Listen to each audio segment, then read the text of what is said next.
हिमालय पर्वतों की सफेद बर्फ के बीचों बीच कुछ चमक रहा है। ये है सोने का शहर यानी लंका, जिसे भगवान शिव के कहने पर माता पार्वती के लिए विश्वकर्मा जी ने बनाया था। लेकिन उस समय धरती पर एक विद्वान ब्राह्मण था, भगवान शिव का परम भक्त। जब एक दिन वो भक्त भगवान शिव के पास हिमालय पर गया तो लंका को देखते ही उसके मन में लालच आ गया और उसने भगवान शिव से उस सोने की लंका को मांग लिया। भगवान शिव ने भी अपने भक्त की इच्छा को पूरा करते हुए उसे पूरी सोने की लंका दे दी। वो भक्त था रावण। पर क्या आपको पता है कि पृथ्वी पर रावण की इस लंका के अलावा आज से 800 साल पहले सोने का एक साम्राज्य था। ये एक सच्चाई है और इस सोने के राज्य का मालिक था मनसा मूसा, जिसके पास इतना सोना था कि आज के जेफ बेजोस, एलोन मस्क और बिल गेट्स की संपत्ति भी उसके सामने रेत के कण के समान थी। इतिहास ने कई राजाओं और साम्राज्यों की कहानियां लिखी, पर किसी की भी संपत्ति इतनी नहीं थी कि वो पूरी सभ्यताओं की अर्थव्यवस्थाओं को हिला कर रख दे। पर मनसा मूसा को बिना किसी डाउट पृथ्वी के पूरे इतिहास का सबसे ज्यादा अमीर आदमी कहा जाता है, जिसके पास इतना सोना था कि जब वो अपनी हज यात्रा पर निकला तो उसने अपने रास्ते में गरीबों को इतना सोना दान किया कि रातों रात पूरे मिडिल ईस्ट में हाइपर इन्फ्लेशन आ गया। मतलब सोने की कीमतें एकदम से जमीन पर आ गईं, क्योंकि अब आम लोगों के पास भी राजाओं जितना सोना था। लेकिन सोचने वाली बात यह है कि आखिर अफ्रीका के एक छोटे से राज्य के राजा के पास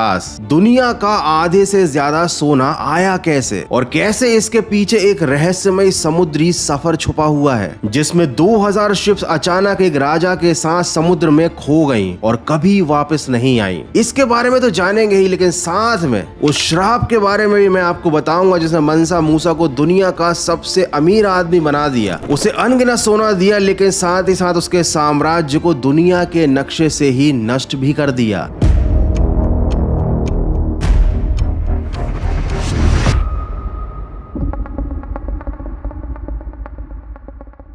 14वीं सदी। अगर आप अफ्रीका के इस हिस्से को जूम करेंगे तो आपको मिलेगा माली, दुनिया का सबसे अमीर साम्राज्य, जो उस समय दुनिया का आधे से ज्यादा गोल्ड रिजर्व रखता था। लेकिन इस राज्य के अमीर बनने के पीछे हाथ था एक रहस्यमयी समुद्री सफर का, जिसमें 2000 जहाज और करीब 1 लाख लोग समुद्र में हमेशा के लिए गायब हो गए। इस घटना ने मनसा मूसा को दुनिया के सबसे अमीर साम्राज्य का राजा और पृथ्वी के इतिहास का सबसे अमीर इंसान बना दिया था। लेकिन आखिर ये हुआ कैसे, इसको जानने के लिए हमें समय में पीछे जाना होगा। 1312 इस समय माली न दुनिया का सबसे अमीर और सोने वाला देश था और ना ही उसका शासक मनसा मूसा था। उस समय माली पर राज था बादशाह अबू बकर सेकंड का, जो अपने राज्य का तेजी से विस्तार करना चाहता था। उसका मानना था कि अटलांटिक ओशियन के पार एक बहुत समृद्ध और बड़ी दुनिया छिपी है, जिस पर अगर वो कब्जा कर लेता है तो उसका राज्य दुनिया का सबसे बड़ा और महान राज्य बन जाएगा। और इसी उम्मीद में अबू बकर सेकंड ने 200 जहाजों के साथ 10,000 सैनिकों को अटलांटिक महासागर पार मौजूद राज्यों तक पहुंचाकर उन पर कब्जा करने का आदेश दिया। लेकिन सब कुछ वैसा नहीं हुआ जैसा कि अबू बकर ने सोचा था। कई साल बीत गए, ना उसके वो 200 शिप वापस लौट कर आए और ना ही उसके भेजे गए 10,000 सैनिकों में से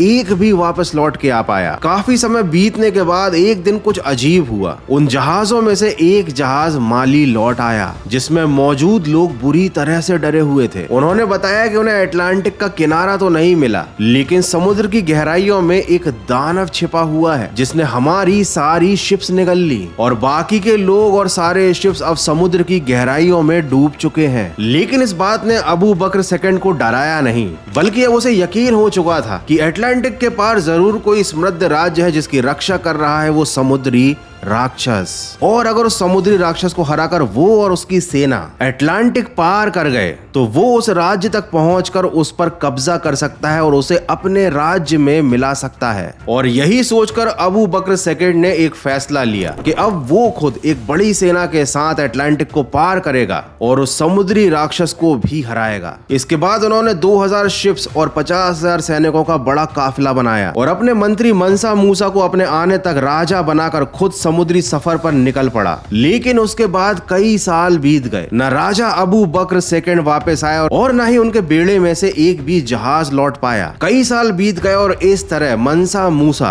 माली का स्थायी राजा बन गया। और इस घटना ने मूसा के साथ साथ माली की किस्मत भी बदल दी, क्योंकि माली साम्राज्य कोई साधारण राज्य नहीं था। पश्चिमी अफ्रीका में फैला ये साम्राज्य लगभग आधा मिलियन वर्ग मील क्षेत्र को कवर करता था, यानी आज के कई देशों से ज्यादा बड़ा था ये राज्य। उसकी आबादी दुनिया की लगभग 5% जनसंख्या थी और ताकत इतनी के यूरोप और एशिया तक उसकी दौलत की गूंज पहुंचती थी। इस साम्राज्य की असली ताकत थी सोना और नमक। आज हमें जो नमक मामूली चीज लगती है, उस समय रेगिस्तानी इलाकों में वो सोने से भी ज्यादा कीमती चीज था। माली की खदानों में उस समय दुनिया का आधा सोना निकलता था, जिसमें बम्बुक और बुरे जैसी खदानें खजानों से भरी हुई थी। वहीं उत्तरी सहारा के तगाजा की नमक की खाने माली की अर्थव्यवस्था को सोने जितना ही मजबूत करती थी, क्योंकि इसकी हाई डिमांड और लिमिटेड सप्लाई इसे सोने से भी ज्यादा कीमती बना देती थी। लेकिन एक परेशानी ये थी कि दुनिया के सबसे वैल्यूएबल एसेट इतनी मात्रा में होने के बाद भी माली राज्य को उसका पूरा बेनिफिट नहीं मिल पाता था। और इसीलिए अबू बकर II के राज्य के दौरान भी माली कोई इतना ज्यादा अमीर राज्य नहीं था, जितना कि सोने और नमक के बंदोबस्त की वजह से उसको होना चाहिए था। माली को चाहिए था एक दूरदर्शी शासक, और ये जगह भरी मंसा मूसा ने। अबू बकर II के समुद्र में खो जाने के बाद जब मंसा मूसा को गद्दी मिली, तो उसने समझ लिया कि अगर उसे माली को दुनिया का सबसे ताकतवर साम्राज्य बनाना है, तो सिर्फ सोने और नमक की खदानों पर निर्भर रहना काफी नहीं होगा। इसके बाद उसने एक नया सिस्टम बनाया,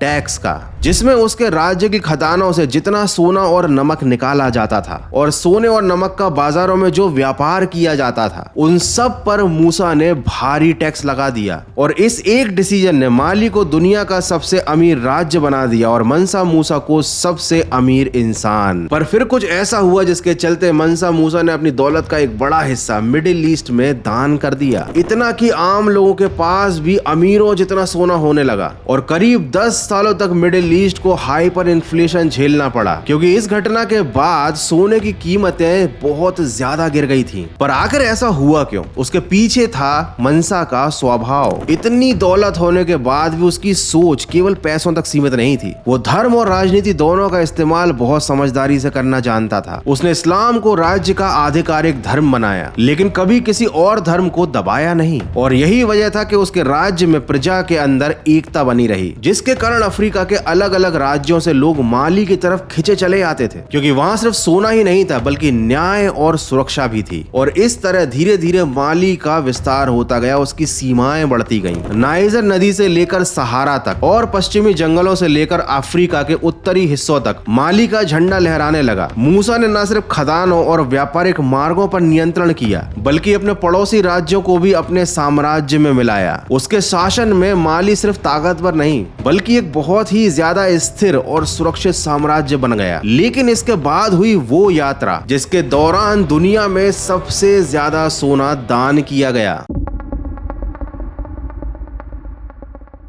साल 1324 की तपती गर्मियों में जब सहारा की रेत पर हवाएं चल रही थीं, तो अचानक कुछ लोगों की नजरें एक ऐसे काफिले पर टिक गईं, जो रेत के समंदर में किसी सुनामी की तरह आगे बढ़ रहा था। धूल के गुबार में चमचमाते झंडे, ऊंटों की लंबी कतार, सैकड़ों घोड़े और हजारों इंसानों का विशाल कारवां, जिसे देखकर ऐसा लगता था जैसे कोई चलता फिरता शहर रेगिस्तान में आगे बढ़ रहा है। इस काफिले के बीच में था माली का सम्राट मंसा मूसा।